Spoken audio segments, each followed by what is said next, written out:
So exactly what does Arik Gilbert bring to Georgia's offense? Let's talk about that. Dean Legge from Dog Post, making you a smarter Georgia fan. If you look back at what Arik Gilbert did for LSU just as a tight end alone, 35 catches, 368 yards, a couple touchdowns, but he was very active in every single game.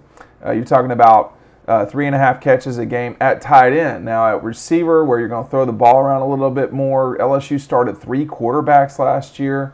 There's a lot of LSU was it was just not a good year for LSU, and now you got another Arik Gilbert who you can slip outside.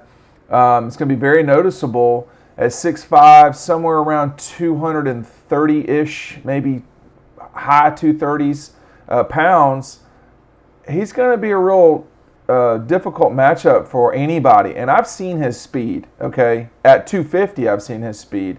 And he's trouble. He is a big-time matchup problem for anybody. Again, against the team that won the national championship, he had 5 receptions.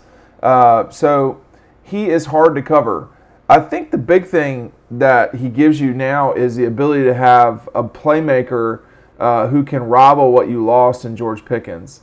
And when you think about the receivers on this team, this is the best group of receivers, even probably without George Pickens, that I can remember in the modern history of Georgia football. There have been some good ones. I don't want to sit here and act like there haven't. The 2012 group was really good. The 2012 team was probably the best group. Matthew really made the 2007 group good.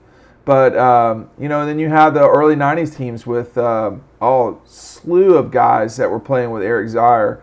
I mean, that was a really good group. And then, Hines Ward was playing running back at that time because Eric was the quarterback, I guess. I mean, Hines played different positions. But my long story short here is Georgia just hasn't had guys like this. I mean, the collective group with Eric, Pickens, who, is hurt for sure, Jackson, Blaylock, Burton, Smith, and Mitchell. Nevertheless, the other guys that you've got out there, now you're adding Arik Gilbert to that. The production from George last year was really high, particularly as the season went on. But I am very, very curious to see what you can do with Arik Gilbert. I mean, the only game that he had 2 catches or fewer was a game against South Carolina where LSU just beat Carolina's brains in. So all the other games, he was much more active than that. He's going to give you, jump ball is not going to be a problem. You already had Darnell.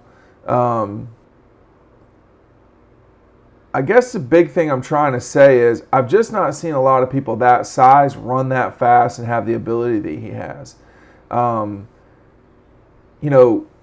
corner is just not going to be able to physically deal with him. So there's 2 things. You shouldn't over-concentrate on the receiving part of this thing. Let's get to that in a minute.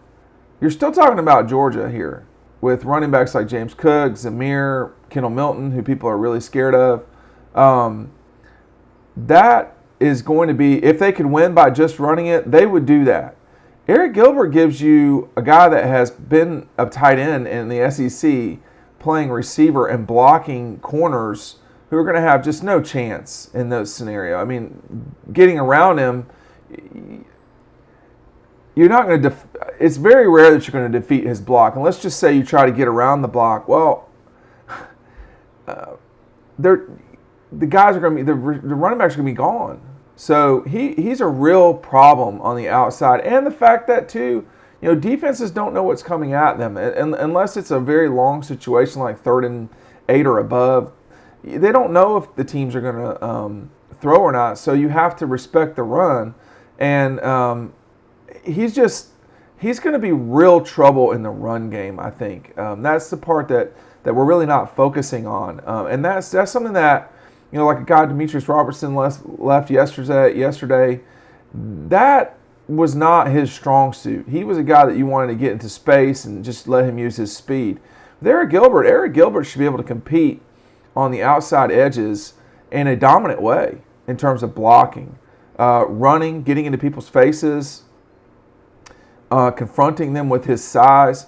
That's all stuff that is going to be really hard for a DB. And then if you put a safety on him, I just don't know if they're going to be able to keep up with him in the way that you'd want to in terms of speed. Now, special safeties, there are plenty out there. Those guys, yeah, but a standard guy, that is just, he's a matchup nightmare.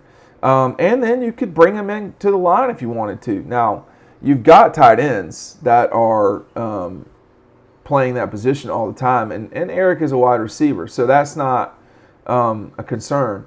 But that's another option you've got. I mean, you have the route running precision of Kyrus Jackson, coupled with the playmaking ability of Jermaine Burton.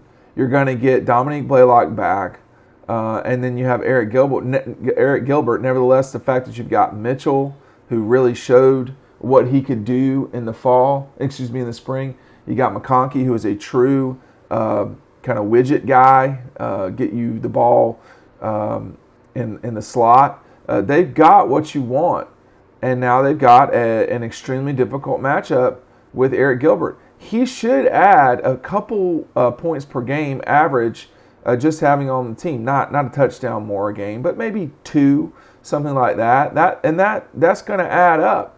I'm just looking for his best game. His best game was against Missouri, a game they lost. 6 catches for 97 yards with a touchdown. But LSU was a mess this past year. And, we're just going to see how damaging he can be.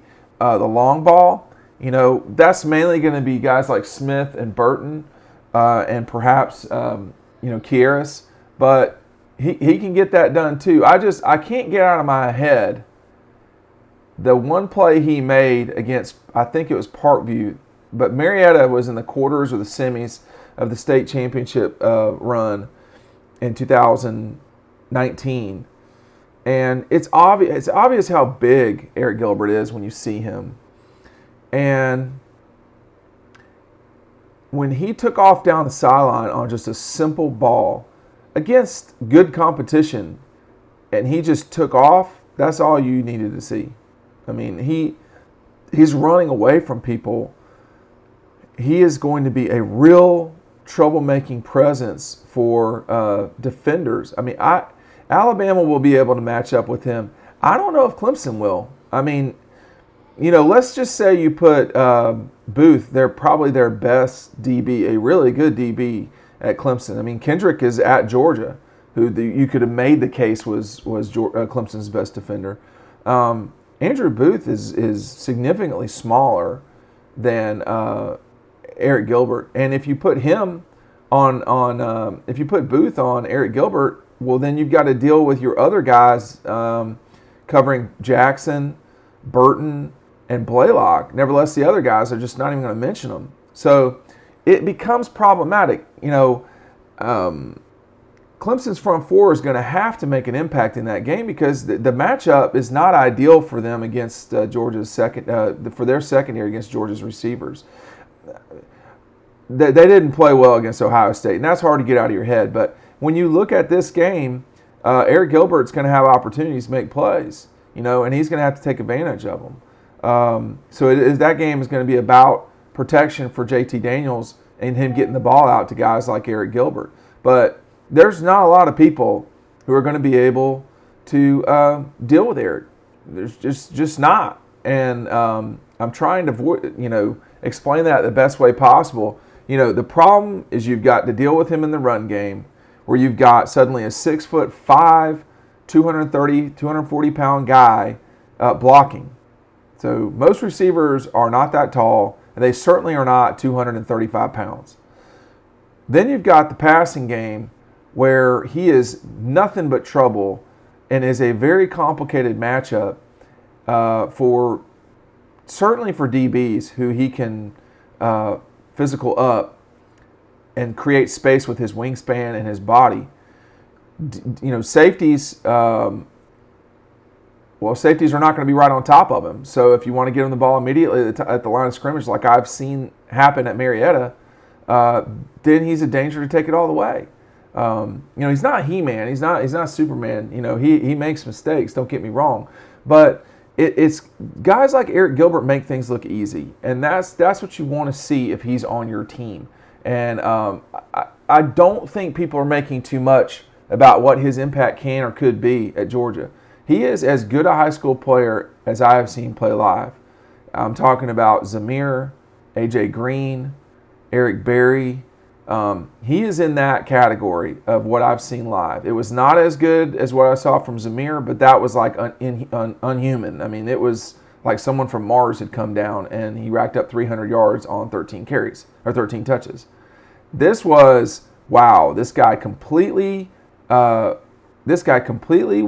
be difficult in the SEC to deal with. Teams like Missouri, Carolina, Tennessee, they're not going to be able to match up with him. Alabama, yeah, maybe the Gators too, but everybody else is going to have a real hard time. When I say match up, that just means that it couldn't get slaughtered by the guy. If Georgia wants to throw it to him 10 times in a game, they can do that, and he would make people pay every single time. Dean Legge from Dog Post. Let's talk about this more on the website, dogpost.com. We'll see you there.